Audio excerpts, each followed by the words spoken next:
asseoir. Nous allons reprendre le fil de cette matinée avec l'intervention d'Alexandre Moatti. Alexandre Moatti est ingénieur en chef des mines, chercheur associé à l'Université de Paris Diderot.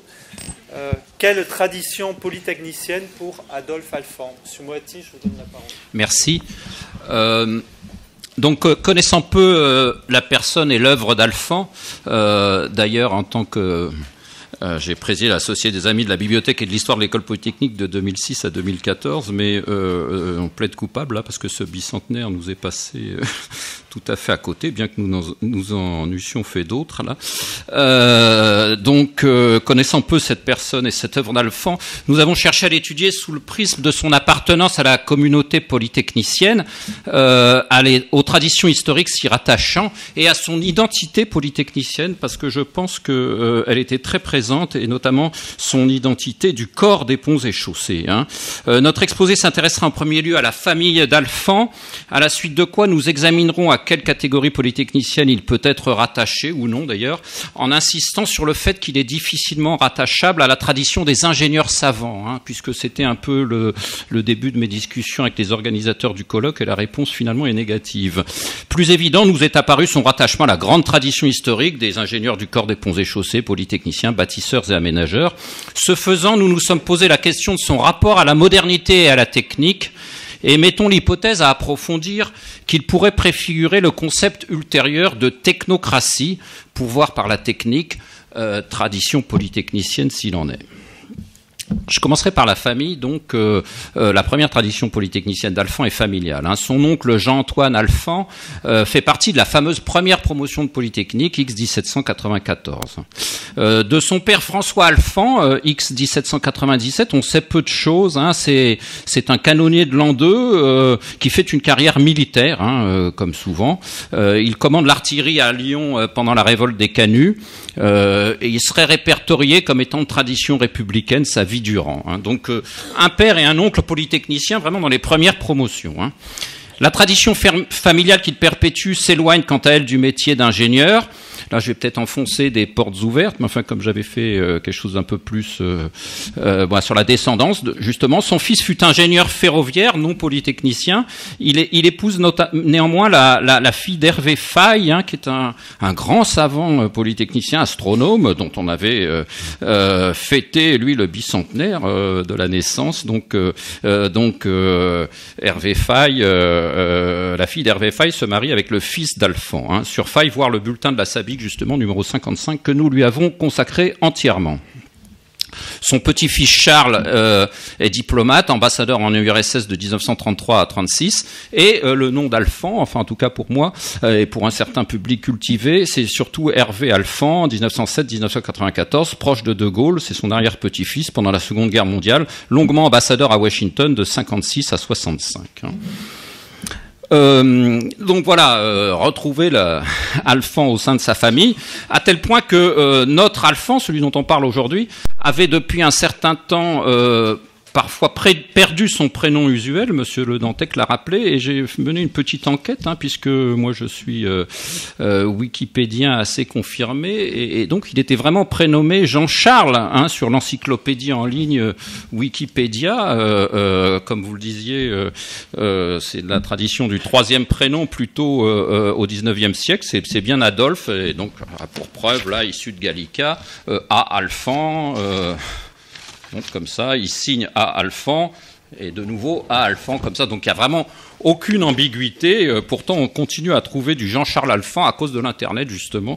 Et même dans des colloques qui ont été faits cette année. Un article de 98 de Libération sur la Tour Eiffel le prénomme magnifiquement Jean-Charles. Le Larousse en ligne, j'ai trouvé l'URL, elle a peut-être été corrigée, le prénomme Jean-Charles. Pourtant, avant l'Internet, en 89, dans une excellente émission de Bernard Rapp à la télé, il est correctement nommé. Donc à l'époque, on parlait encore à la télé d'Alphand, si vous voulez. Donc il est correctement appelé. Et là, dans un bouquin, La Découverte, qui n'est pas inintéressant, quoique assez engagé, je trouve, là, Paris sans le peuple, d'une collègue, Anne Clerval, on lit le préfet Jean-Charles Alphand. Alors c'est très intéressant parce que justement il y a le mauvais prénom, mais je trouve que c'est très intéressant qu'on l'appelle le préfet. Il n'a jamais été préfet, mais justement on y reviendra parce que c'est intéressant justement qu'on lui donne le titre qui était au-dessus. Je fais une petite parenthèse là, mais j'essaye d'investiguer ça. Quand je faisais mes études, on entendait que certains directeurs départementaux de l'équipement, on y reviendra, dans les années 60, avaient rang de préfet, rang protocolaire de préfet. Et donc, j'essaye de creuser ça. Les années 60, c'est pas facile de creuser sur Internet, mais je pense que ce serait intéressant. Et cette erreur faite ici, le préfet Jean-Charles Alphand, est porteuse d'enseignement, à mon avis. Donc, l'erreur sur le prénom subsiste dans les autres langues. Voilà. Donc, rétabli son prénom. J'ai changé la page Wikipédia de prénom, donc ce qui n'est pas facile à faire. Mais enfin voilà. Mais ce sont évidemment les traditions polytechniciennes à caractère professionnel que nous souhaitons développer ici, en particulier celles liées aux polytechniciens du corps des ponts et chaussées. Il faut savoir que pendant le 19e siècle, le corps des ponts et chaussées, c'est le corps magistral, si vous voulez. Il est créé en 1716, là aussi, très peu de choses sur son tricentenaire. L'école des ponts elle-même, il précède l'école des ponts qui est de 1743. L'école des mines elle-même ne sera créée qu'en 1786. C'est-à-dire que, en tout cas, au début du 19e siècle, Alphand est un peu à la frontière, mais au début du 19e siècle, le corps des ponts et chaussées et son école sont vraiment les grandes traditions, et d'ailleurs tous ces ingénieurs savants dont je dirais un petit mot, Coriolis, Navier, et d'autres comme Belgrand, sont du corps des ponts, et je crois qu'on a parlé de Cauchy, du légitimiste Cauchy, c'est un corps des ponts aussi. Donc maintenant on parle plus du corps des mines, mais le corps des ponts au début du 19e siècle en tout cas, c'est le corps vraiment de prestige. Donc première tradition à laquelle on peut se poser la question, peut-on rattacher à Alphand une tradition d'X-Pont architecte, cette tradition qui va de nos jours jusqu'à Jean-Marie Dutilleul, X 1972, qui fut architecte de la SNCF, ou Paul Andreu, que vous connaissez tous, qui fut X 1958, qui fut architecte d'aéroport, est ancienne.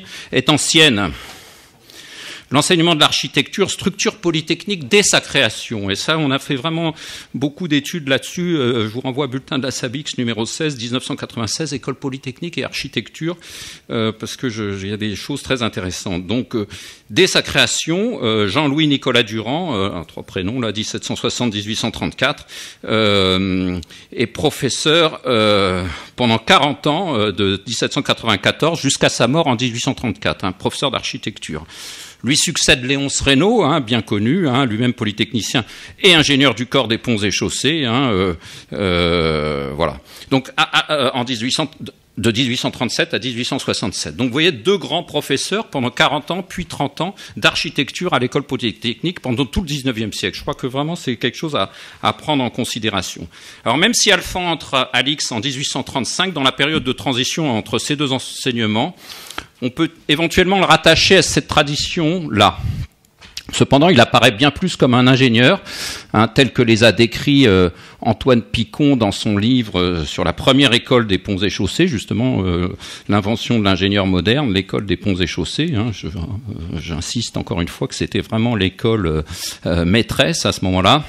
Ingénieur qui savait bien évidemment s'entourer d'hommes compétents. Donc voilà, il y avait cette tradition d'architecte au sein de l'école polytechnique même. Je sais. Alors, elle reste, pour les polytechniciens, j'en ai cité quelques-uns, des polytechniciens architectes. Est-ce qu'il y a des paysagistes? Je ne suis pas sûr, comme vous disait monsieur qui introduisait un moment, vraiment, il y a eu un découplage des professions à ce moment-là. Donc, deuxième question à laquelle la réponse sera plus tranchée, on ne retiendra pas Alphand comme appartenant à une tradition d'ingénieurs savants. Alors moi j'aime beaucoup cette tradition d'ingénieurs savants, souvent eux aussi membres du corps des ponts. Je vais expliquer brièvement cette notion. Dans le sens savant vers ingénieur, c'est un sens assez classique de formation scientifique. Ils appliquaient la science aux nombreuses applications nées de la révolution industrielle. Dans le sens ingénieur vers savant, plus spécifique, et plus intéressant à mon avis, et je rends hommage au philosophe des sciences Ivor Gratan-Guinness, disparu il y a quelques années, qui a créé ce concept d'ingénieur savant. Ils constituaient, sur la base de leur pratique d'ingénieur, dans cette révolution industrielle, de nouvelles branches de la science. C'était une rétroaction de la technique qu'ils appliquaient à partir de, par exemple, la théorie des machines Coriolis. Ils théorisent à partir d'une pratique des roues de moulin. Donc on théorise une nouvelle science, la théorie des machines chez Coriolis, l'hydraulique chez Navier, la résistance des matériaux chez Lamé, les moteurs à vapeur chez Clapeyron, l'hydraulique et les turbines chez Poncelet. Voilà, donc c'est partir de la technique et en faire des branches de la science. Il serait tentant d'inclure Alphand dans cette catégorie, comme si une science des parcs et jardins voyait le jour avec lui. Dans l'acception stricte du mot science qui structure cette notion, ce serait erroné. Alors après, on peut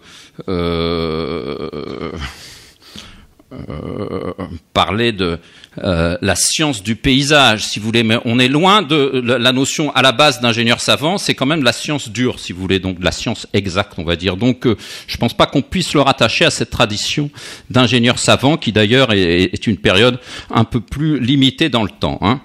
Et même si on quittait une vision un peu obtuse et en élargissant chronologiquement la notion, on peut pas y faire entrer Alphand. Il n'a pas d'œuvre scientifique à son actif, Alphand. Je crois que ça me paraît important. Même s'il y a chez lui un souci scientifique de classification, on le voit quand on regarde ses ouvrages, un souci très polytechnicien d'ailleurs de classification, très contient.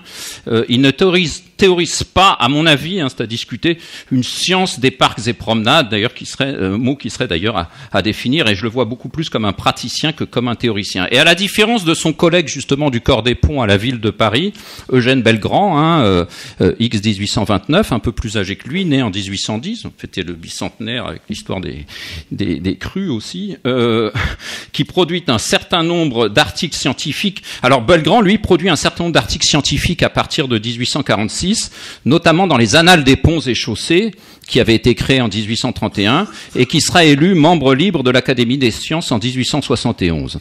Rien de tel chez Alphand, dont les travaux écrits sont composés d'une part d'ouvrages descriptifs à caractère artistique et technique, on l'a vu, on le voit là-bas, d'autre part de comptes rendus financiers, comme vous le rappeliez, ou de notes administratives d'organisation. Donc je rattache pas à cette... autant Belgrand, on peut se poser la question, en effet, il y a des articles scientifiques de Belgrand, autant c'est pas le cas d'Alphand, et ça renforcerait un peu la suite de mon raisonnement. On va voir.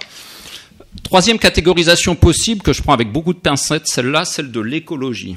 Rebutons-la plus catégoriquement encore.